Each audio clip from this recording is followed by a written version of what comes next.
The Roman Empire was one of the most powerful civilizations in history, but ruling it was often a death sentence. The very throne that gave emperors ultimate authority also made them targets for betrayal, political conspiracies, and brutal executions. Few emperors died peacefully.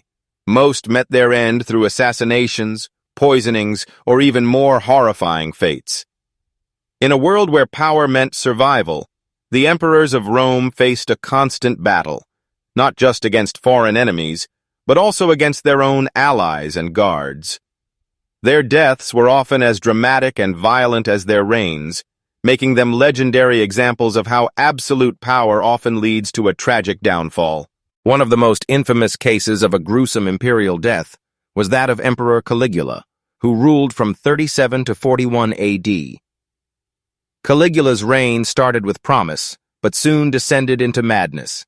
He declared himself a living god, forced senators to worship him, and even attempted to make his favorite horse a high-ranking official.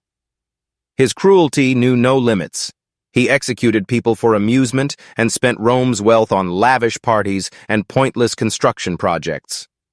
Eventually, his behavior became unbearable even to his own guards, the Praetorian Guard, who were supposed to protect him. In 41 AD, a group of these guards ambushed him in a palace corridor. They stabbed him over 30 times, ensuring that he had no chance of survival. His body was left in a pool of blood as a reminder that even emperors were not untouchable. Another chilling example of an emperor's brutal demise is Emperor Commodus, 180 to 192 AD. Commodus was obsessed with his image and saw himself as the reincarnation of Hercules.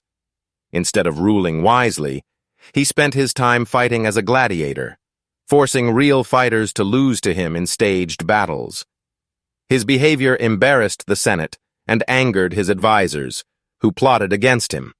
At first, they attempted to poison him, but when that failed, they sent in a wrestler named Narcissus, one of Commodus's own trainers, to finish the job.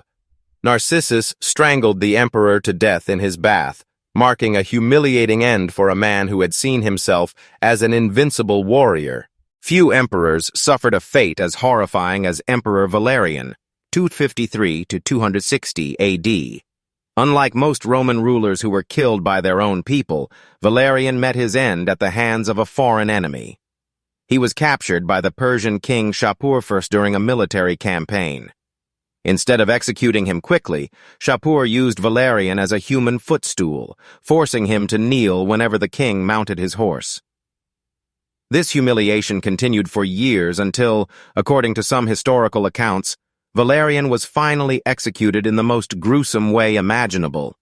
He was flayed alive, and his skin was later stuffed with straw and put on display as a trophy.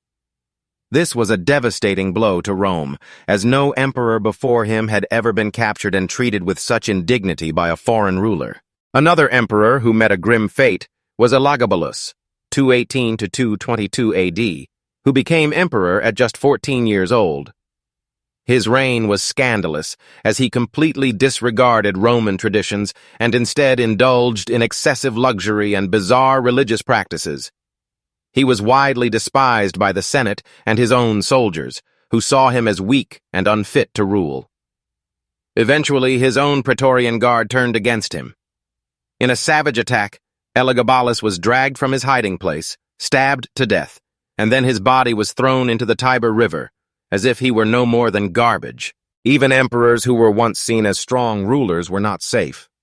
Emperor Caracalla, 198 to 217 AD, was a ruthless leader who expanded Rome's influence through military conquests, but his cruelty made him many enemies. In 217 AD, while traveling with his troops, Caracalla stopped to relieve himself by the roadside. At that moment, one of his own guards, Julius Martialis, took the opportunity to stab him to death. His reign ended in the most humiliating and unceremonious way, proving that even the strongest emperors could be struck down in moments of vulnerability. The fate of Emperor Galba, 68 to 69 AD, is another example of how quickly power could shift in Rome. He came to power during a chaotic period known as the Year of the Four Emperors, but his rule was short-lived. When his rival Otho challenged him for the throne, Galba's own Praetorian Guard abandoned him. Left defenseless, he was dragged through the streets, hacked to pieces, and beheaded. His head was later paraded on a spike, showing the people of Rome how quickly an emperor could fall from power. These gruesome stories highlight the terrifying reality of ruling Rome. The title of emperor came with immense power, but it also painted a target on one's back.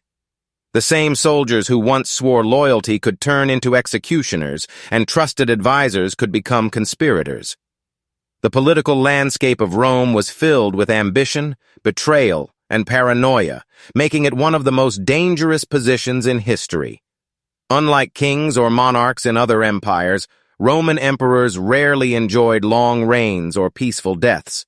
Their ends were often violent, humiliating, and shockingly brutal. The deaths of these emperors serve as reminders of the brutal nature of power in ancient Rome. They may have ruled over vast territories, controlled mighty armies, and commanded absolute authority, but in the end, they were still mortal.